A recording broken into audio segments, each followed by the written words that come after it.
Conjunction, और conjunction में हम पढ़े थे कोऑर्डिनेट कंजंक्शन, ठीक है। अब भाई कोऑर्डिनेट कंजंक्शन में हम कौन से कंजंक्शन पढ़ रहे थे? अच्छा, आइदर और ए। अच्छा, ये कंप्लीट हो गया क्या? ठीक है, आइदर और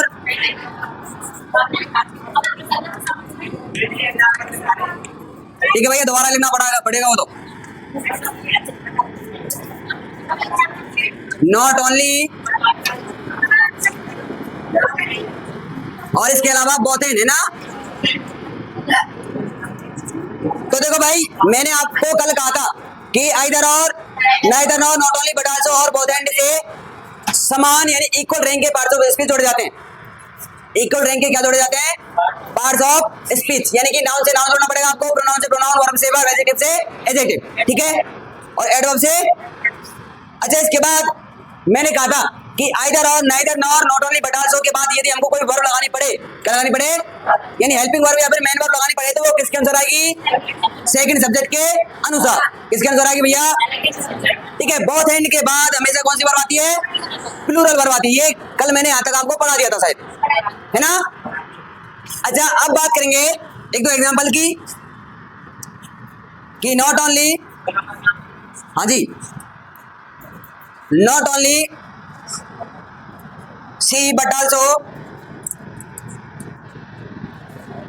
you was ever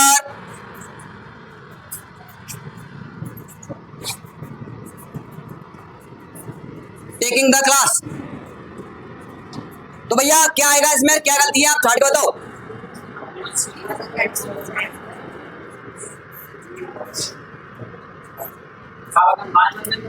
इसमें कोई गलती है कि नहीं है? अच्छा, गलती नहीं है तो फिर मेन वर्ब लगा के बताओ, सॉरी ये हेल्पिंग वर्ब लगा के बताओ।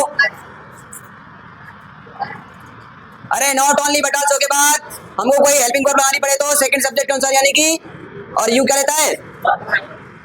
अच्छा, हमने किस किस को जोड़ दिया? प्रोनाउन को और प्रोनाउन को, यानी इन दोनों का क्या हो गया? पार्ट ऑफ स्पीच इक्वल हो गया।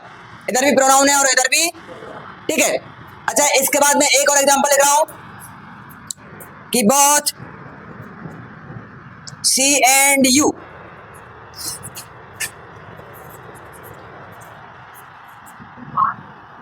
was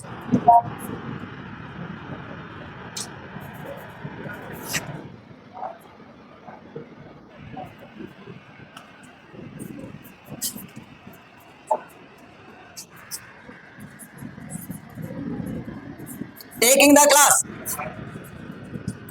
तो भैया इसमें क्या आएगा? वर्ब। देखो हमारा सेकंड सब्जेक्ट भले सी है, लेकिन हमको वर्ब कौन सी लगानी है? प्लूरल, ठीक है। इधर नोट डाल के लिख रहा हूं मैं। नोट हमारा ये रहेगा कि नॉट ओनली बट आल्सो, तथा, लिखवा देंगे भैया, टेंशन मत लेना। बोथ एंड वाले सेंटेंस का EEN C का मीनिंग सेम होता है। सेम करते यानी कि समान होता है। अच्छा, इसी के साथ बोथ एंड के साथ किसका प्रयोग नहीं करते भैया? नॉट का प्रयोग नहीं करते।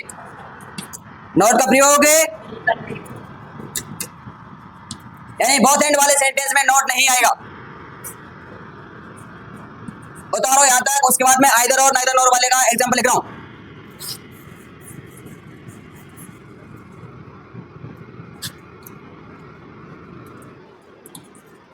आइदर टीचर और students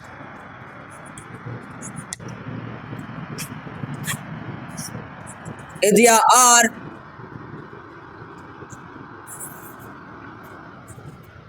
absent today in 12th class. लगाना भैया आपको, है ना।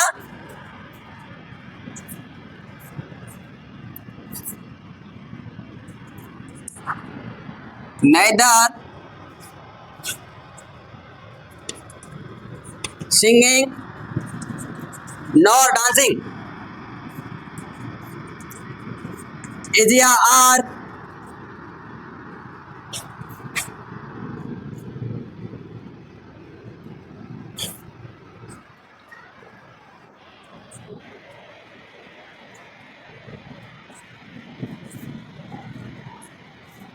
allowed in the school during the session.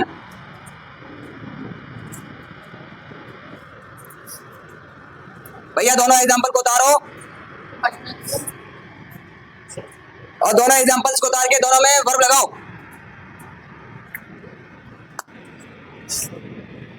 क्यों मुझे यहां तक दिख रहा है neither singing nor dancing is are allowed in the school during the session, मुझे इसमें दिख रहा है, तुमको वहां पर नहीं दिख रहा बोर्ड पे?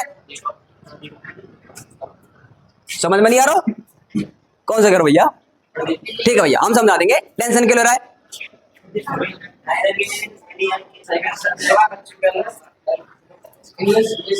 अच्छा आपको ध्यान रखना है कि not only but also either और नाइदर नॉट के बाद यदि हमको वर्ब लगानी पड़े तो किसके अनुसार आ जाएगी? सेकंड सब्जेक्ट के अनुसार। किसके अनुसार?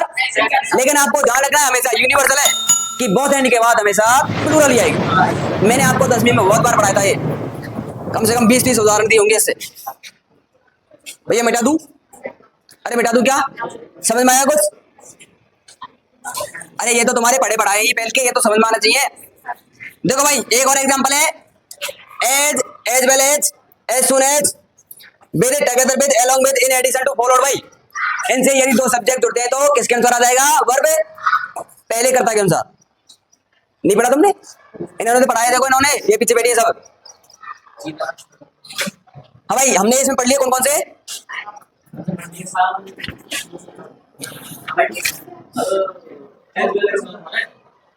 बहुत एंड वाला हुआ है ना पूरा। तो अब डालो भैया सबऑर्डिनेट कंजंक्शन, सॉरी एक और इसमें एज वेल एज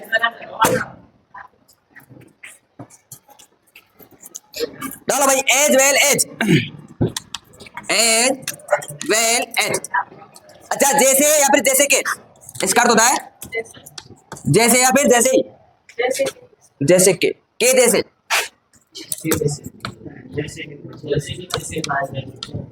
अरे के जैसे यानी उसके जैसे, अरे के जैसे यानी कि उसके जैसे। देखो भैया इसका एक ही एग्जाम्पल नियम है कि यदि एज वेल एज से दो subject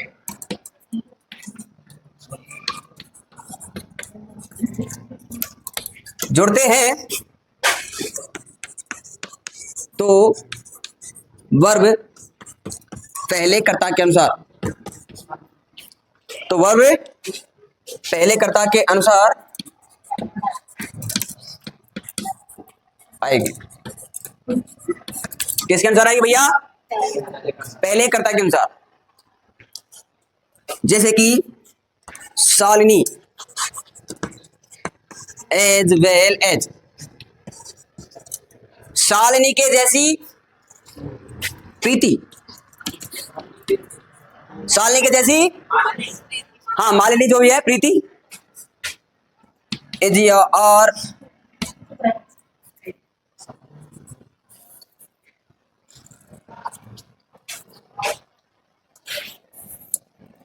clever.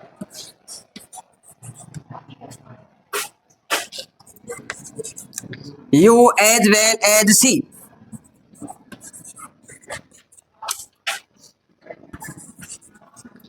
as well as she has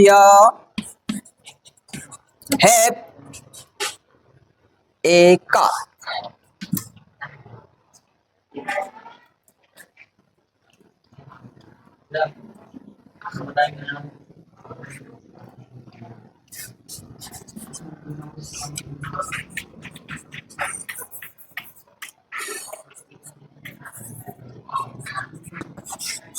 Child as well as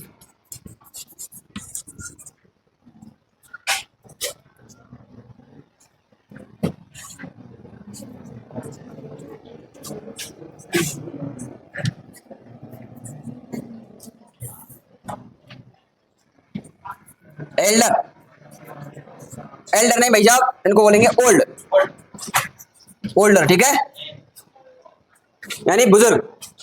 child as well as older has या हैव एन इंटेलिजेंस। तुमने गांव में सुना होगा, और गांव में अधिकतर सुना होगा, क्या सुना होगा कि बच्चों के जैसे बुद्धि कौन रखते भैया?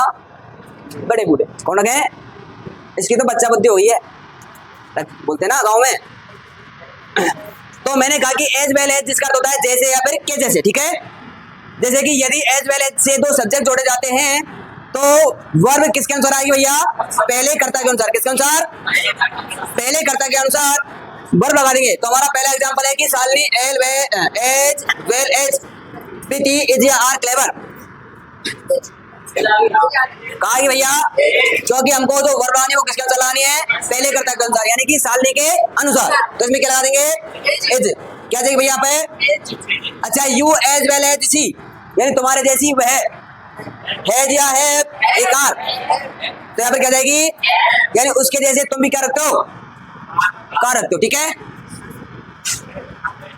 Child as well as older as या हैव एन इंटेलिजेंस।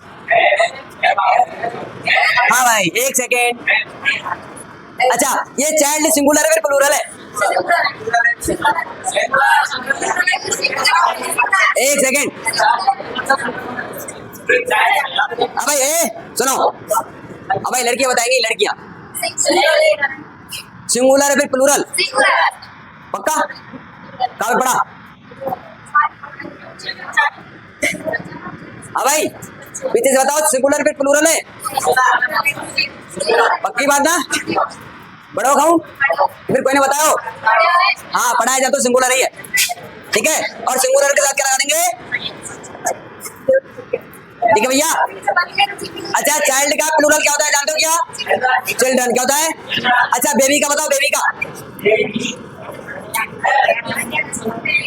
हाँ भाई, बेबी का बताओ। अरे बेबी का प्लूरल बताओ। हाँ भाई, को क्या लगा देंगे? IES।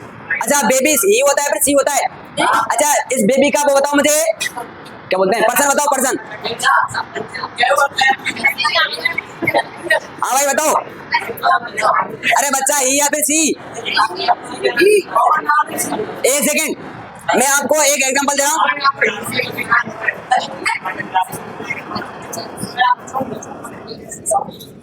Baby must be hungry. अच्छा, आपने क्वेश्चन टैग पढ़े ना 10th क्लास में? क्वेश्चन टैग पढ़े ना? तो बेबी मस्ट बी हंग्री, इसका आपको क्वेश्चन टैग बनाना है। हाँ भाई, इसका क्वेश्चन टैग बनाओ।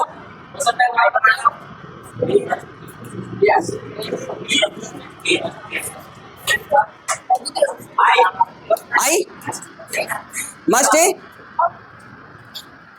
अरे भैया, अगले साल में जो 10th वाले थे उन्होंने क्वेश्चन टैग खूब पढ़ाए और मैंने आपको बढ़िया तरीका से बताया। तो इसमें बेबी के लिए प्रोनाउन लगा के बताओ। Agent you.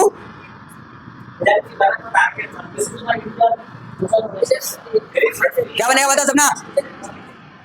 अब अंजना बोले भाई मस्ट। अरे जब हमारा स्टेटमेंट पॉजिटिव है तो भैया नेगेटिव बनेगा हमारा क्वेश्चन टैग।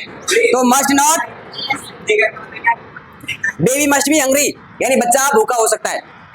लॉजिकल डिडक्शन है भैया, और लॉजिकल डिडक्शन के लिए किसका प्रयोग करते हैं? मस्ट का। जब हमारा स्टेटमेंट पॉजिटिव है तो फिर टैग भी क्या बनेगा? नेगेटिव। और यदि ये हमारा स्टेटमेंट नेगेटिव होता तो क्वेश्चन टैग क्या बनता? पॉजिटिव। तो इसमें बन जाएगा भैया मस्ट नॉट, या तो लगाओ इट, या तो लगाओ। अच्छा, इट नहीं लगा रहे तो ही और सी।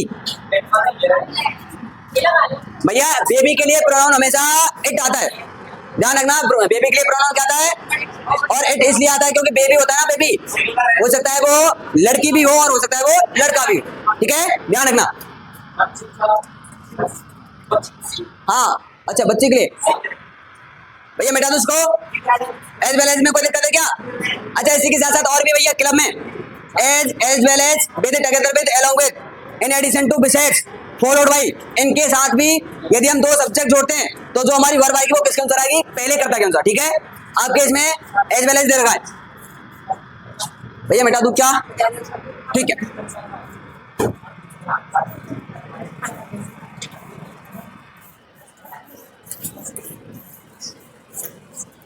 हाँ भाई अब डालो सबऑर्डिनेट कंजंक्शन।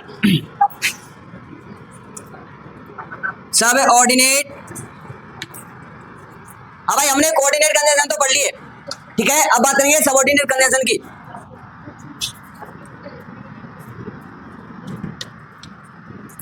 और सबऑर्डिनेट में हमने पहला लिखा था भैया एडवर्ब क्लॉज ऑफ एमपीटीआर, मैनर, तरीका। और जब मैंने आपको 10th क्लास में टाइम एंड टेंस पढ़ाए थे तो उसमें आपको मैंने एक प्रयोग बताया था एज बिया एज दो का, एज बिया एज दो का बताया था ना, जैसे तो कोई, तो वो क्या बता रहा था, हमारा मैनर बता रहा था। अच्छा, एज बिया एज दो से पहले यदि फर्स्ट फॉर्म आ जाती है तो फिर बाद में क्या लगा देंगे, सेकंड फॉर्म या फिर वर्ब। और यदि एज बिया एज दो से पहले यदि सेकंड फॉर्म आ जाती है तो उसमें क्या लगा देंगे, या तो हेड प्लस थर्ड फॉर्म लगाओ या फिर क्या लगाओ, हेड भी लगाओ। नहीं याद है तुमको? अरे याद नहीं है, भूल गए? तो भैया इसमें लिखेंगे ऐसे क्लॉज या फिर ऐसे कंजंक्शन। अब भाई ध्यान रखना कि जब हम एडवर्ब क्लॉज ऑफ मैनर पढ़ रहे हैं यानी सबऑर्डिनेट कंजंक्शन पढ़ रहे हैं तो यहाँ पर आपको हमेशा ऐसा सेंटेंस मिलेगा कि जिसको पूरा करने के लिए किसकी आवश्यकता पड़ेगी, दूसरे सेंटेंस की आवश्यकता पड़ेगी। किसकी पड़ेगी? क्योंकि अब हम इन सेंटेंसों को अलग नहीं कर सकते, मीनिंग पूरा करने के लिए किसी अन्य सेंटेंस की आवश्यकता पड़ेगी, तभी तो बनाएंगे कौन सा सेंटेंस, कॉम्प्लेक्स सेंटेंस। ठीक है, और उन कंजंक्शन से हमने क्या बनाए थे, कंपाउंड। और जहां पर किसी कंजंक्शन का यूज नहीं होता तब क्या बनते हैं, पॉजिटिव। ठीक है, आई बात समझ में? कोऑर्डिनेट से कंपाउंड, बिना कंजंक्शन से पॉजिटिव, और सबऑर्डिनेट से कॉम्प्लेक्स। ठीक है भैया। अच्छा, अब वे कंजंक्शन कौन कौन से हैं जो मैनर बताते, क्या बताते भैया, यानी कि तरीका बताते। तो सबसे पहले बात करेंगे एज बिया एज दो की, किसकी,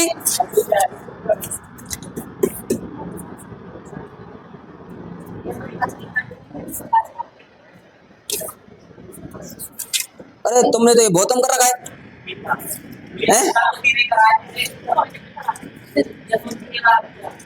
अच्छा, मैनर और ये है कि नहीं आपके?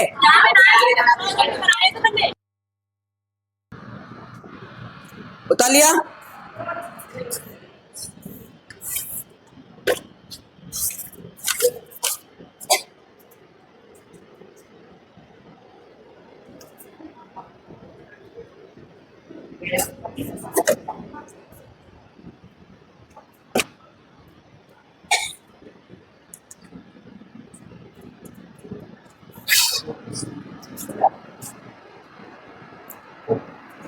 देखो अब भाई इधर देखो, अब डालो वैन, हटा दो इसको।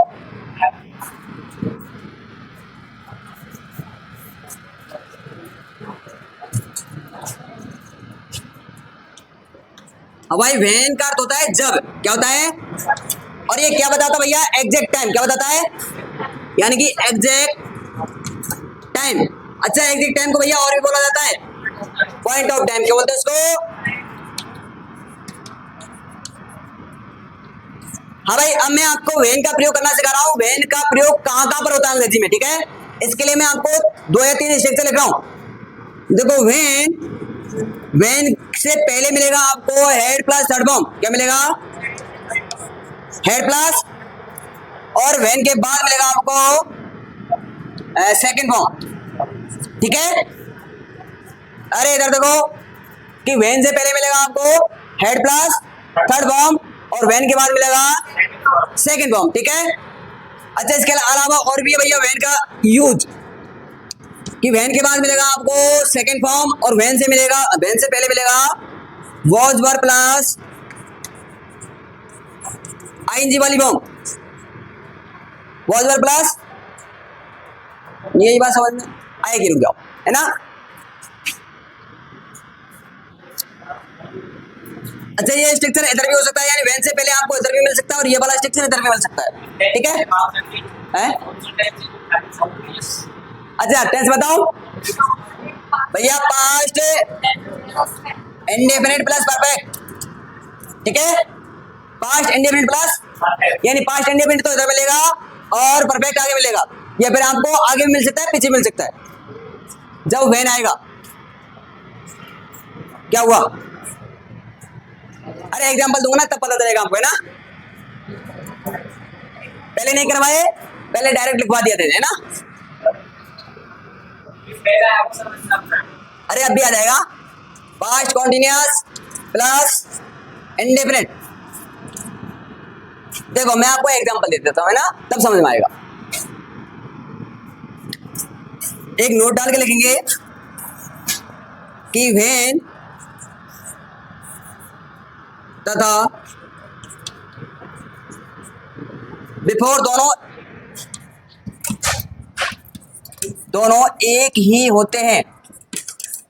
आप बचपन से जब से अंग्रेजी पढ़ना सीख रहे हैं, यानी छठी क्लास में थे या फिर तीसरी क्लास में थे, और तब से आपको टेंस पढ़ा रहे हैं गुरुजी, मार साहब जब से टेंस पढ़ा रहे हैं, तब आपको मार साहब ने टेंस में बताया होगा भैया कि डॉक्टर ते आवे थे पहले मरीज मर चुका था, हैं? हाँ 3 साल पहले का आवे ना, तो भैया वही स्ट्रक्चर यहाँ पे फॉलो कर रहा है। देखो मैंने कहा कि व्हेन और बिफोर दोनों एक ही होते हैं। कि the patient had died, patient मर चुका था। अच्छा कब मर चुका था, जब व्हेन डॉक्टर केम। हाँ भैया रीच भी कर सकते हैं, ठीक है, रीच भी कर सकते हैं। केम भी सेकंड फॉर्म है किसकी, कम की। द पेशेंट हैड डाइड कि पेशेंट मर चुका था। अच्छा कब मर चुका था, जब डॉक्टर आया, जब डॉक्टर, और मैंने यहाँ पर अभी अभी लिखा है कि व्हेन तथा बिफोर दोनों एक ही होते हैं। तो डॉक्टर के आने से पहले मरीज, तो भैया यहाँ पर व्हेन की जगह किसका भी प्रयोग कर सकते हैं। तो मैंने यही स्ट्रक्चर बताया आपको कि व्हेन से पहले आपको मिल जाएगा हेड प्लस थर्ड फॉर्म, और व्हेन के बाद मिलेगा सेकंड फॉर्म। कौन सी मिल जाएगी,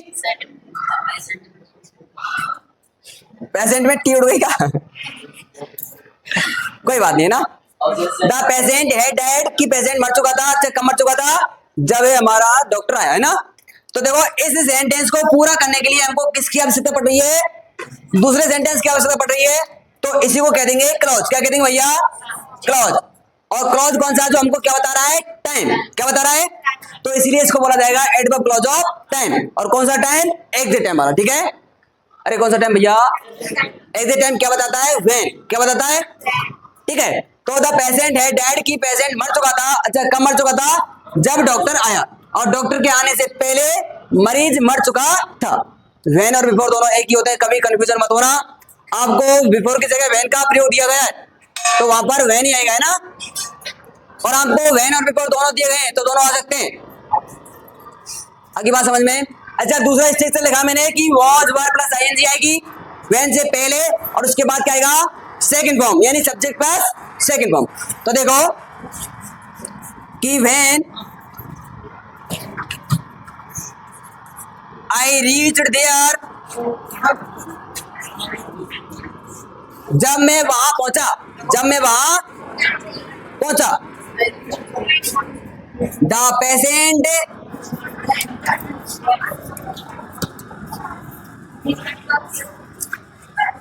द प्लेयर वॉज अवर